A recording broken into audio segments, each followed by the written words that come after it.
They say blood is thicker than water, but what happens when that blood betrays you for 25 million shillings? My name is Neema, and this is the story of how I learned that sometimes the people closest to us can cut the deepest.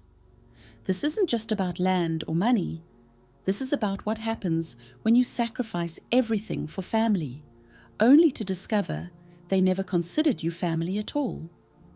If you've ever trusted someone completely because they shared your blood, if you've ever sacrificed your future for someone else's emergency, you need to hear what happened when I gave up my children's inheritance to save my cousin's life. Hit that subscribe button because this story will change how you think about family loyalty forever. And trust me, by the end of this, you'll understand why. Sometimes, the most expensive lesson is the one that saves you from making the same mistake twice. Let me take you to Kigoma, a village nestled between the rolling hills of northern Tanzania, where the morning mist clings to banana trees and the red earth tells stories of 5 generations. This is where my grandmother, Bibi Zawadi, built her legacy. When I say Bibi Zawadi was legendary in our village, I mean that in the truest sense. This woman could make ugali so perfect that people would travel from neighboring villages just to taste it. She could predict the rains by watching how the weaver birds built their nests. And she owned the most valuable piece of land in the entire district. 15 acres of prime agricultural land, bordered by a natural stream on one side and the main road to Mwanza on the other. Land that had been in our family since my great-great-grandfather first cleared it with his own hands in 1924. When the government started developing the region, when the Chinese company came to build the new highway, when the coffee exporters began looking for strategic locations, Bibi's land became the center of attention. Property developers would show up at her door with briefcases full of cash, offering amounts that made the village chief stutter. 20 million shillings, 30 million. Once, a man from Dar es Salaam offered 45 million for just 10 acres. Bibi would listen politely, serve them tea and mandazi, then send them away with the same message. This land belongs to my family. It will stay in my family. That was my grandmother, stubborn as a baobab tree and twice as rooted. I was the only grandchild who stayed. While my cousins moved to the cities, chasing dreams in Dar es Salaam and Arusha, I remained in Kigoma. I helped Bibi tend her small coffee plantation. I learned her recipes. I listened to her stories about our ancestors. When she started getting sick 3 years ago, I moved into her house completely. I bathed her when she became too weak. I fed her when her hands trembled too much to hold a spoon. I sat by her bedside during those long nights when she would drift between the present and memories of people long gone. The others visited occasionally. My cousin Jengo would come during holidays, always bringing his children and staying just long enough to remind Bibi how much he loved her.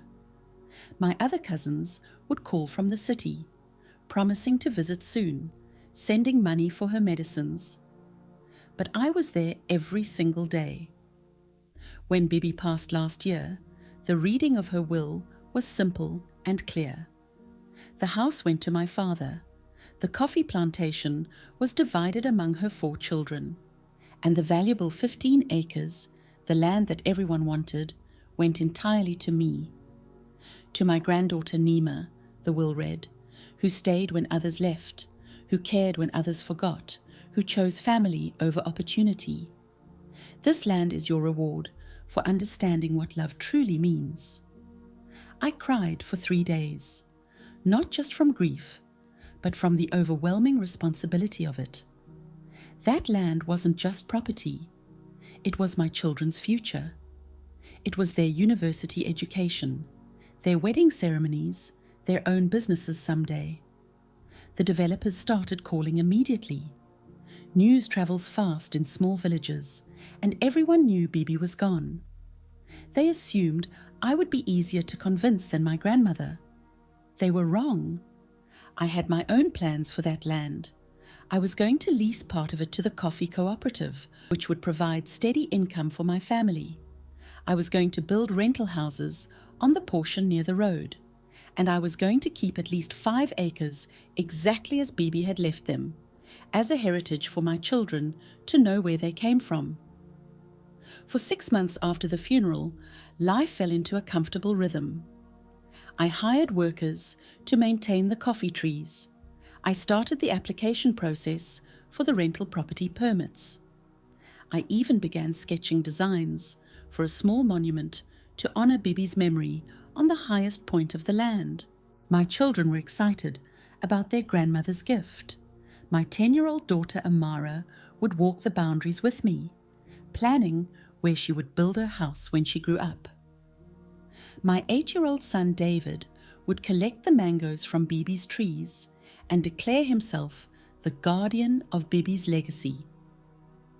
Everything was perfect until that Tuesday morning when my phone rang at exactly 6:47 a.m. "Neema, Dada, please help me." It was my cousin Jengo, and his voice was broken in a way I had never heard before. Not just sad, desperate, terrified. "Jengo, what's wrong?" "I'm dying, sister.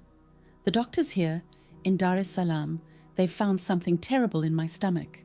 Cancer, they say, spreading fast." My heart dropped like a stone into deep water. "What do you mean cancer? When did this start?" "I've been having pains for months, but I thought it was just stress from work. Finally went to the hospital last week, and they did all these tests." His voice broke completely. "Neema, they say I need surgery immediately. Some specialized procedure that costs 25 million shillings. If I don't get it done within the next 2 weeks, I won't see Christmas." 25 million shillings. The exact amount that the last developer had offered for just 10 acres of Bibi's land. "Jengo, that's a lot of money. Have you tried the insurance, government assistance?" "Everything, sister. I've tried everything. Insurance won't cover this type of surgery. Government says I need to go to India or South Africa for the procedure. I've sold my car, emptied my savings, even borrowed against my house. I'm still 15 million short." He was crying now, deep sobs that made my chest ache. "My children, Neema. Furaha is only 6 years old. Juma just started secondary school. What will happen to them if I die? Their mother can't support them alone." I closed my eyes and saw little Furaha, always shy, but lighting up when she saw me at family gatherings. I thought about Juma, so proud when he passed his primary school exams last year. "Jengo, let me think about this. Let me see what I can do." "There's only one thing that can save me now," he said quietly. "That land Bibi left you. I know it's yours. I know how much it means to the family. But Neema, I'm begging you. I'm literally begging for my life." After I hung up, I sat in Bibi's old chair on the veranda and stared at the land she had entrusted to me. The morning sun was painting everything golden: the coffee trees she had planted, the mango trees that fed our family, the rich red soil that held 5 generations of our history. 25 million shillings. My children's future against my cousin's life. The heritage of our ancestors against the survival of our family's next generation. I called my husband Baraka at work. "I need to talk to you about something serious." "What is it?" I told him about Jengo's call, about the surgery, about the impossible choice in front of us. Baraka was quiet for a long time. Finally, he said, "It's your inheritance, Neema. But whatever you decide, I'll support you." "What would you do?" I would ask myself one question. What would Bibi Zawadi do? I knew the answer immediately. Bibi would have given everything to save a family member's life. She had done it before, when my father needed money for his shop, when my aunt needed emergency medical care, when the village school needed funds for new desks. Bibi believed that family was everything, that blood bonds were sacred, that you never let someone with your blood suffer when you have the power to help them. That night, I couldn't sleep. I walked the boundaries of the land, touching every tree, every stone wall, every inch of ground that my great-great-grandfather had cleared with his own hands. The next morning, I called 3 different property developers and told them I was ready to sell. The bidding war was swift and decisive. Within 48 hours, I had multiple offers above 30 million shillings.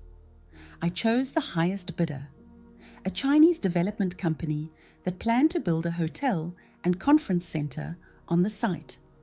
32 million shillings for land that had been in my family for nearly a century. On Friday morning, I sat in the lawyer's office in Wanza and signed papers that transferred ownership of my children's inheritance to strangers with briefcases and architectural plans. The money went directly into my account, and within hours, I had transferred 25 million to Jengo's account for his surgery. The remaining 7 million would help my own family adjust to our new reality. When I called Jengo to tell him the money was available, he cried so hard I thought the connection had been lost. "Asante sana dada," he whispered through his tears. "You've literally saved my life. My children will grow up knowing their father lived because of their cousin's sacrifice. I will never, ever forget what you've done for me." "Just get better," I told him. "That's all the thanks I need." For the next 3 weeks, I felt a peace I hadn't expected. Yes, the land was gone. Yes, my children's future looked different now. But I had saved a man's life. I had kept my cousin's children from becoming orphans. I had honored the values Bibi had taught me about putting family first. Jengo texted me updates from the hospital. Surgery scheduled for Monday. Doctors are optimistic. Recovery going well. I shared these updates with my children, helping them understand that sometimes we make sacrifices for love, that sometimes the most important inheritance isn't land or money, but the knowledge that we did the right thing when it mattered most. 3 weeks and 2 days after I sold the land, I went to Kigoma's central market to buy tomatoes for lunch. The market was busy that Thursday afternoon, full of women haggling over vegetables and men loading matatu taxis with bags of maize. I was selecting the ripest tomatoes when I heard a conversation that made my blood freeze in my veins. "Did you hear about Zawadi's granddaughter?" It was Mama Casey, the village's most reliable source of gossip, talking to Mama Rehema, who sold vegetables 3 stalls down from where I stood. "What about her?" Mama Rehema asked. "That foolish girl sold her grandmother's land, all of it, gave the money to help her cousin with some surgery story." My hands stopped moving. The tomato I was holding felt heavy as a stone. "Surgery?" Mama Rehema sounded confused. But Mama Casey, my sister who lives in Dar es Salaam, just saw that same cousin, what's his name, Jengo, posting pictures on Facebook from Dubai. He bought a new car and is talking about starting some business venture. The world tilted. "Dubai?" Mama Casey's voice dropped to a whisper. "Are you sure?" "Very sure. My sister even showed me the pictures. Brand new Range Rover, fancy hotel, posting about investment opportunities. She said his friend Musa was bragging about how they came up with this plan to get money from family members. Made up some story about dying to get people to help fund their business dreams." I couldn't breathe. The tomatoes fell from my hands and rolled across the dusty ground, but I couldn't move to pick them up. Other shoppers stepped around me as I stood frozen, listening to the destruction of everything I had believed about love, family, and sacrifice. "Can you imagine," Mama Casey continued, "using someone's love like that, lying about death itself? That poor girl gave up her children's future for a lie." I walked away from the market without buying anything. I walked past my house, past the empty space where Bibi's land used to be, past the construction equipment that had already begun clearing the trees my great-great-grandfather had planted. I walked until I reached the hill overlooking where our family's legacy used to stand, and then I called Jengo. He answered on the second ring, his voice cheerful and strong. "Neema, habari yako, how are you, cousin?" "I'm fine, Jengo. How is your recovery going?" "Oh, much better, much better. The doctors are very pleased with the progress. Still very weak, of course, but they say I should make a full recovery."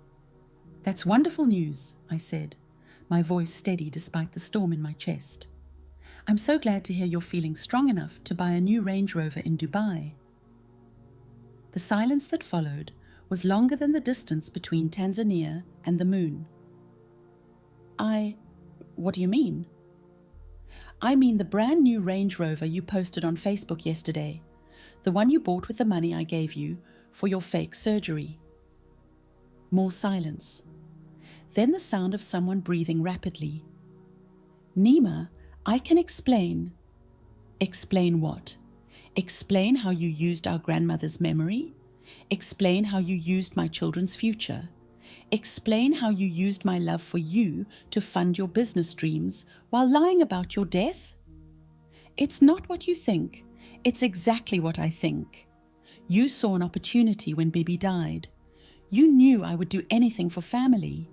You knew I would sacrifice everything to save a life. So you created a crisis that didn't exist to steal money that wasn't yours. Neema, please. Did you ever consider what this would do to my children? Did you think about the fact that you weren't just taking money, you were taking their inheritance, their education, their future? I was going to pay it back. With what? With the profits from the business you're funding with my family's legacy?" He tried to say something else, but I had heard enough. I hung up and blocked his number. I sat on that hill until the sun set behind the place where my grandmother's land used to be, where strangers were now building their dreams on the foundation of my family's sacrifice. When I finally went home, my children were waiting for me, doing homework at the kitchen table that Bibi had made by hand 40 years ago. "Mama," Amara asked, "why do you look sad?" I sat down between them and took their hands. "I need to tell you something about your cousin Jengo and the land." I told them the truth, all of it, about the fake illness, the real business venture, the money that was never coming back. David, my 8-year-old son, looked confused. "But Mama, why would family lie to family?" "I don't know, Mwanangus. I thought I knew, but I was wrong." Amara, older and wiser than her 10 years, squeezed my hand. "Mama, are you sad because the land is gone, or because cousin Jengo lied?" I thought about that question for a long time. I'm sad because I learned that not all family treats family like family. Sometimes the people who share your blood are the ones most willing to spill it. What does that mean? It means that real family isn't about blood. It's about truth. It's about sacrifice that goes both ways. It's about love that doesn't require lies to survive. Over the following weeks, Jengo's true story became clear through the village network that knows everything and forgets nothing. He had indeed moved to Dubai, but not for medical treatment. He and his friend Musa had identified a business opportunity in importing electronics from China to Tanzania. They needed startup capital, but didn't qualify for bank loans due to their credit histories. So they developed a plan. They would target family members who had recently inherited money or property. They would create medical emergencies, cancer, heart problems, brain tumors, whatever would generate the most sympathy and urgency. I wasn't their first victim. They had successfully scammed Jengo's uncle in Arusha out of 8 million shillings for a heart surgery the previous year. They had convinced Musa's sister to sell her car for a kidney transplant that never happened. They had turned family love into a profitable business model. The most heartbreaking part wasn't the money, though 25 million shillings was more than my family would see in a decade of coffee farming. The most heartbreaking part was realizing how well they knew me. They knew I would sacrifice anything for family. They knew I had inherited something valuable.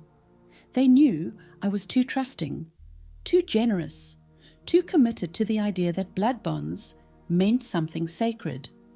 They had studied my love like a map and used it to navigate their way to my children's future. I never got the land back. The Chinese company had already broken ground by the time I discovered the truth. The hotel foundation was poured, the access roads were graded, and the mango trees that had fed 3 generations of our family had been turned into lumber. Jengo disappeared into his new life in Dubai. His phone numbers changed. His social media accounts went private. When I finally managed to contact his wife through a mutual friend, she claimed to know nothing about any scam and said I was obviously confused about the medical situation. The family closed ranks around the lie. Even relatives who had known Jengo since childhood suddenly had amnesia about his character and history. Some even suggested that I was being vindictive because I was jealous of his business success. This is how betrayal works in families. The truth becomes inconvenient, so everyone agrees to forget it happened. But I learned something that no amount of land could teach me. I learned that trust is not inherited with blood. It's earned through consistent action over time. I learned that real love doesn't manipulate or scheme or lie. I learned that sometimes the most expensive lesson is the one that saves you from making the same mistake twice. My children will grow up without their great-great-grandmother's land in their hands, but they'll grow up with something more valuable, a mother who taught them the difference between family and relatives, between love and manipulation, between sacrifice and foolishness. They'll know that when someone asks you to choose between your children's future and their emergency, that's not love asking. That's something else entirely. Today, I work as a teacher at Kigoma's primary school. I rent a small house near the market, and we live simply but honestly. My children excel in their studies, understanding that education is now their primary inheritance. Sometimes I walk past the land that used to be ours. The hotel is beautiful, with gardens where our coffee trees used to grow, and a parking lot where Bibi's kitchen garden once flourished. International guests post photos on Instagram from the exact spot where my grandmother used to sit and shell beans. It doesn't make me as sad as you might think, because I realized that Bibi's real legacy was never the land. It was the values she taught about love, sacrifice, and truth. And those values can't be sold, stolen, or developed by strangers with briefcases. They say, when you help family, God sees your sacrifice. I believe that's true. But I also learned that God gives us wisdom to see who truly deserves our sacrifice. Sometimes the blood that runs thickest is the blood that betrays you deepest. But sometimes the family you choose proves more loyal than the family you inherit. And sometimes the most important inheritance isn't what someone leaves you. It's what you refuse to leave behind. If this story sounds familiar, if you've ever felt the pressure to sacrifice everything because family comes first, if someone has ever used your love as a weapon against your judgment, then you understand why I'm sharing this. Not to make you suspicious of everyone you love, but to help you recognize the difference between love that builds and love that takes. Share the story with someone who needs to hear it, someone who's been asked to choose between their future and someone else's crisis, someone who thinks that saying no to family makes them selfish. Hit that notification bell, because stories like this, stories about the difference between loyalty and foolishness, these are the conversations that can save someone from learning this lesson the hard way. And if you stayed with me until the end, thank you. That means you understand that sometimes the most powerful stories are the ones that teach us what love shouldn't cost. This is Neema's story, but maybe it's your warning too.